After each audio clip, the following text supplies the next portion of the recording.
Bapak Pendeta Voldi akan pimpin di dalam doa firman.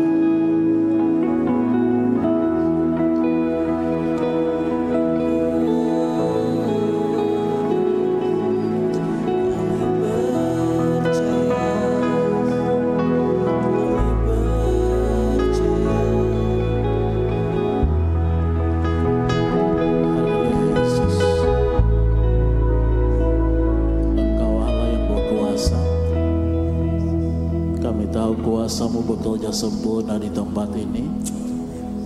Kami tahu lawatan Tuhan sementara terjadi di setiap kami. Setiap pujian yang sudah kami naikkan, setiap penyembahan yang sudah kami naikkan kepada Tuhan, kami percaya itu menyenangkan hati Tuhan. Dan siaplah hati kami, hidup kami diisi oleh kebenaran firman-Mu. Biar firman yang kami dengar menjadi rema dalam hidup kami, menuntun kami, mengubahkan kami, membawa kami menjadi serupa seperti Kristus. Karena itulah yang kami kehendaki dan yang Tuhan kehendaki bagi kami. Hamba-Mu yang akan menyampaikan kebenaran firman-Mu, pengurapan yang khusus dari Allah menjadi bagian hidupnya. Singkapkan rahasia firman Allah dan nyatakan isi hati Tuhan bagi kami semuanya. Sehingga lewat setiap firman yang kami dengar, hidup kami semakin dibaharui, kami semakin indah berkenan di hadapan Tuhan. Kami percaya tempat ini dalam penguasaan Tuhan, dan kami siap mendengarkan kebenaran firman-Mu. Terpujilah Engkau Tuhan, berfirmanlah bagi kami. Kami mau duduk, diam, dan mendengarkan firman Tuhan dengan penuh konsentrasi kami. Haleluya, amin. Sambil persembahan dijalankan, kembali kita nyanyikan pujian ini.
Haleluya, haleluya, puji Tuhan. Tuhan Yesus memberkati kita semua. Salam sejahtera, salam jumpa,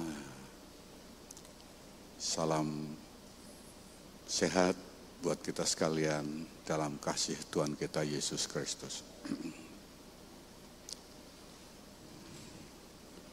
Terima kasih Tuhan memberi kesempatan kepada saya berada di tengah saudara dan juga kepada Bapak Ibu Gembala, saudara semua.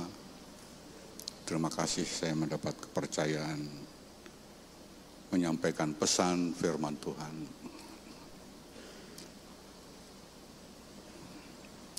Biasanya di gereja saya Jogja, setiap minggu pertama juga ada perjamuan kudus.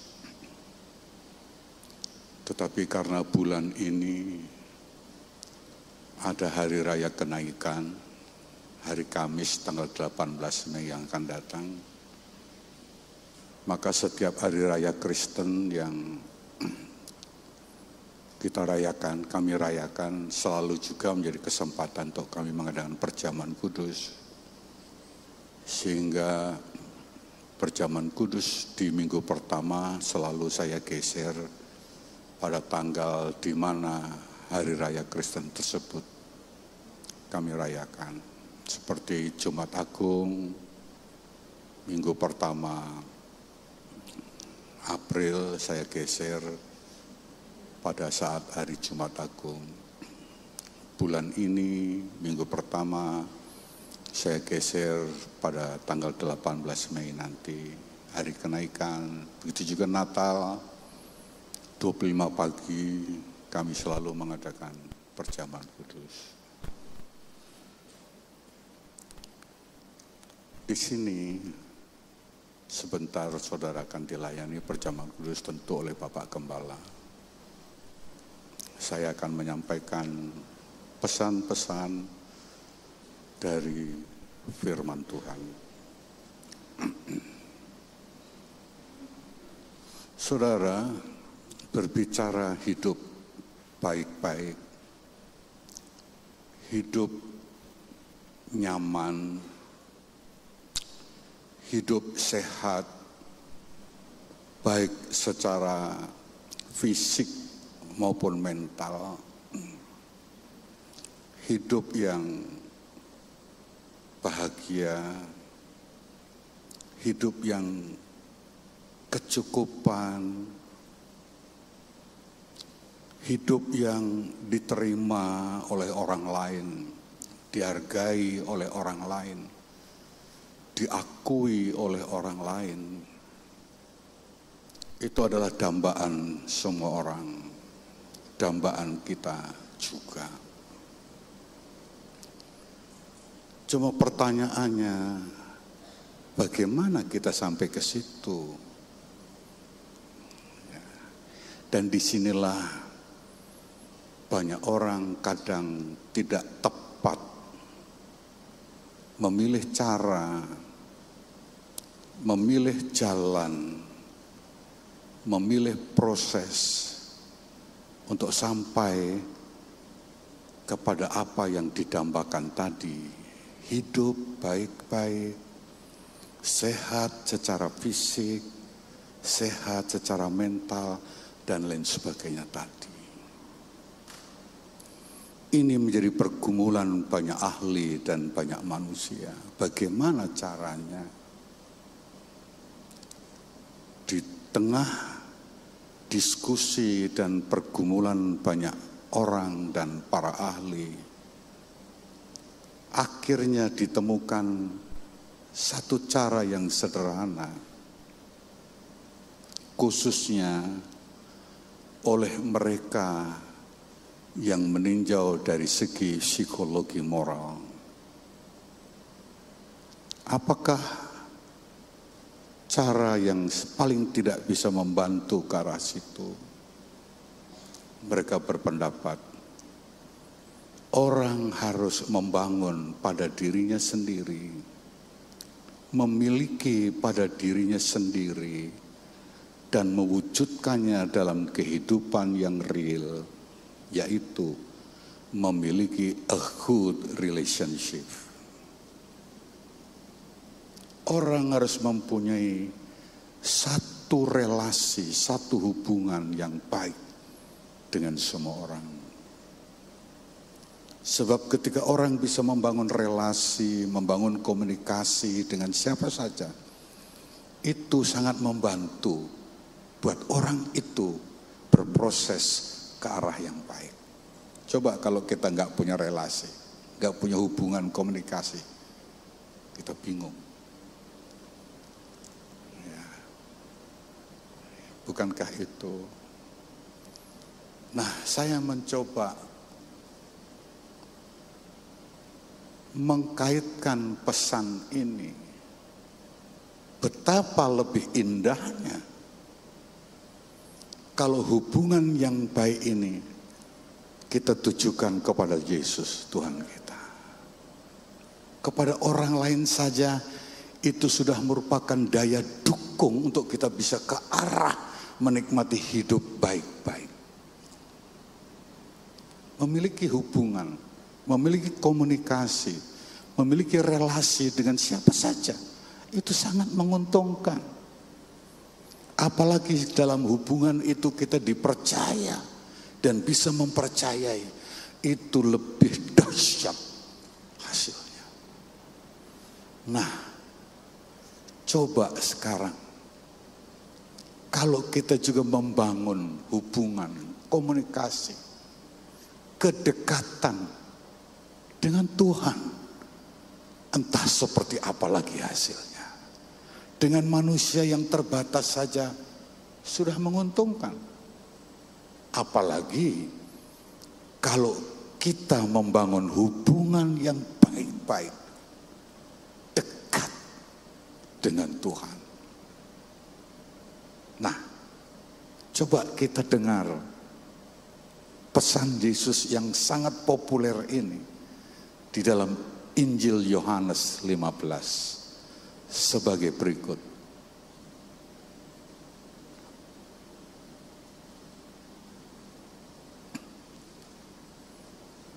Injil Yohanes 15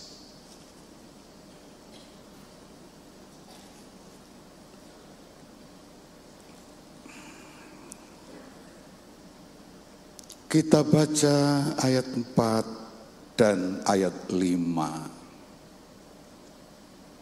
sebagai berikut.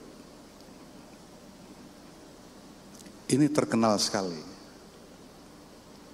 ayat ini. Tinggallah di dalam aku dan aku di dalam kamu. Wah, ini bukan cuma hubungan, ini rapat banget, menjadi satu. Manunggaling kawula Gusti, kata bahasa orang Jogja. Menyatunya antara Allah dan manusia. Tinggallah di dalam aku di dalam kamu. Sama seperti ranting tidak dapat berbuah dari dirinya sendiri kalau ia tidak tinggal pada pokok anggur. Demikian juga kamu tidak berbuah jikalau kamu tidak tinggal di dalam aku. Akulah pokok anggur dan kamulah ranting-rantingnya. Barang siapa tinggal di dalam aku dan aku di dalam dia, ia berbuah banyak. Sebab di luar aku kamu tidak dapat berbuat apa-apa. Udah jelas sekali, nggak usah diuraikan pun. Di luar aku, putus hubungan dengan aku. Tidak ada relasi dengan aku. Tidak ada komunikasi dengan aku. Kau nggak dapat berbuat apa-apa. Lost. Hilang. Tidak dapat berbuat apa-apa. Ya sudah, kalau orang nggak bisa berbuat apa-apa, mau memperoleh apa? Mau mencapai apa? Mau memiliki apa? mau punya prestasi apa, mau punya buah apa, kalau di luar aku tidak dapat berbuat apa-apa. Udah jelas sekali kan? Tapi sebaliknya, kalau kamu tinggal dalam aku dalam kamu, wah sudahlah, itu jaminan kau berbuah banyak. Selesai khotbah ini. Haleluya. Jelas. Siapa mau menggugat lagi? Yesus sendiri yang berkata itu. Tinggal saudara amenkan saja. Saudara percayai saja. Saudara lakukan saja. Saudara wujudkan saja. Jadilah segalanya seperti yang Tuhan katakan. Jadi tinggallah dalam aku dalam kamu, itu menyatu sekali. Bukan sekedar dekat, orang dekat itu belum tentu menyatu.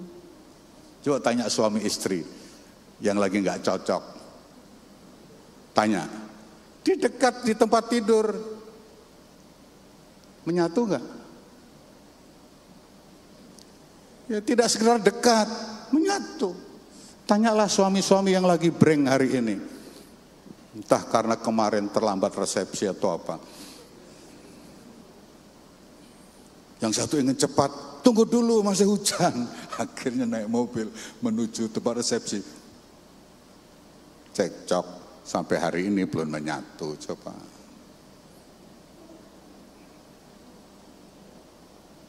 Ayo, iya atau iya? Ayo, harus selesai pagi ini. Dekat belum tentu menyatu. Yang Yesus mau, hubungan kita dengan Dia itu menyatu. Kok menyatu kan berarti seirama, selangkah, senada, sesuai, seharmoni, sedemikian rupa. Menyatu. Kalau cuma dekat, belum tentu. Nah, jadi saudara, ini yang jangan dilupakan. Silahkan saudara dalam kehidupan sehari-hari, sebanyak-banyaknya membangun relasi dengan orang lain. Dengan siapa saja. Dengan siapa saja. Dengan tetanggamu, dengan seisi rumahmu, dengan para orang yang membantu saudara di rumah, di kantormu. Silahkan membiasakan diri membangun relasi yang baik. Itu saling menguntungkan. Kalau hubungan dengan orang lain sudah sedikit tidak seirama, seharmoni, itu isinya cuma menyimpan kejengkelan. Dia jengkel sama kita jengkel sama dia. Cuma kejengkelan itu tidak diungkapkan karena memang masih saling membutuhkan. Aku masih butuh kamu, jadi jengkelku kutahan. Gitu juga yang membantu. Saya masih sama Bapak karena saya membutuhkan Bapak menggaji saya. Tapi hubungan itu sudah nggak nyaman. Coba saudara renungkan ini kejadian sehari-hari. Hanya orang saling butuh, maka dipertahankanlah kedekatan. Tapi sebenarnya sudah tidak harmoni dengan orang. Kira-kira kalau seperti itu hasil apa yang dicapai? Di mana saja? Di dalam rumahmu dengan para pembantu rumah tangga atau PRT-mu atau siapa, dengan tetanggamu, kantormu, semua. Cobalah seperti itu. Nah, apalagi hubungan kita dengan Tuhan. Salah satu membentuk hubungan kita dengan Tuhan adalah dengan menerima perjamuan kudus. Coba kita lihat 1 Korintus 10. Saya sedikit singgung perjamuan kudus. hanya untuk menunjukkan hubungan yang terkandung di dalam orang menerima roti dan anggur perjamuan. 1 Korintus 10 ayat 16. Seperti ini, saudara. Bukankah cawan pengucapan syukur yang atasnya kita ucapkan syukur adalah persekutuan dengan darah Kristus? Bukankah roti yang kita pecah-pecahkan adalah persekutuan dengan tubuh Kristus? Di mana kita membangun hubungan kita semakin erat? Persekutuan yang menyatu dengan Kristus, perjamuan kudus. Jadi jangan anggap remeh itu. Memang kalau melihat secara fisik roti dan anggur, kita kayak meremehkan. Sesuatu yang kasat mata itu hanya sepele. Roti kecil, anggur kecil, sepertinya kayak berapa sih nilainya. Itu kalau secara fisik konsentrasi kita ke situ. Yesus tidak mengajar kita ketika memegang roti dan anggur itu menjadi konsentrasi kita di roti dan anggur. Yesus ingin mengarahkan konsentrasi iman kita kepada peristiwa penderitaannya. Waktu Yesus mengadakan perjamuan kudus, perjamuan malam terakhir sebelum ditangkap di Getsemani, kemudian diproses akhirnya disalib, Yesus mengambil roti dulu, lalu dipecah-pecahkan, diberikan pada murid-muridnya. Ketika dia memberikan roti yang sudah dipecah, dia tidak berkata, inilah rotiku yang dipecah-pecah. Enggak. Dia berkata apa? Inilah tubuhku. Tuh. Yang dipegang secara fisik, secara konkret real, roti. Tapi Yesus tidak berkata, inilah rotiku, makanlah. Enggak. Dia berkata, inilah tubuhku. Jadi dengan mata apa Yesus melihat roti itu? Bukan dengan mata sehari-hari. Demikian juga kalau kita menikmati perjamuan kudus, hanya dengan mata kita tertuju kepada benda rotinya, ya saudara hanya melihat roti. Kalau konsentrasimu hanya pada rotinya, ya saudara hanya akan menikmati roti itu. Jangan-jangan ketika roti sudah makan, bukan membuat saudara kenyang, malah buat selilitan gigi saudara.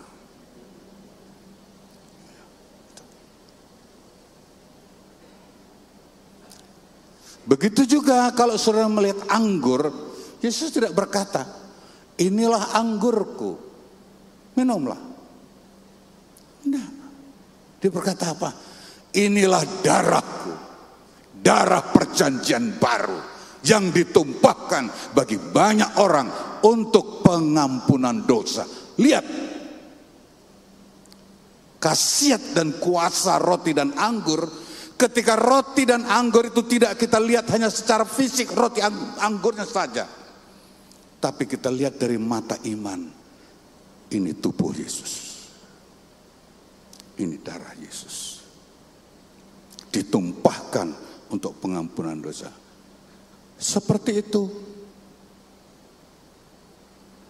ketika kita menikmati roti anggur, ya.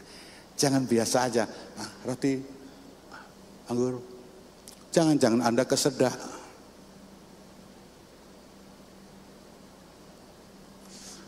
Dan lebih jauh lagi, apa makna dari roti yang kita angkat, cawan kita angkat, kita makan, kita minum?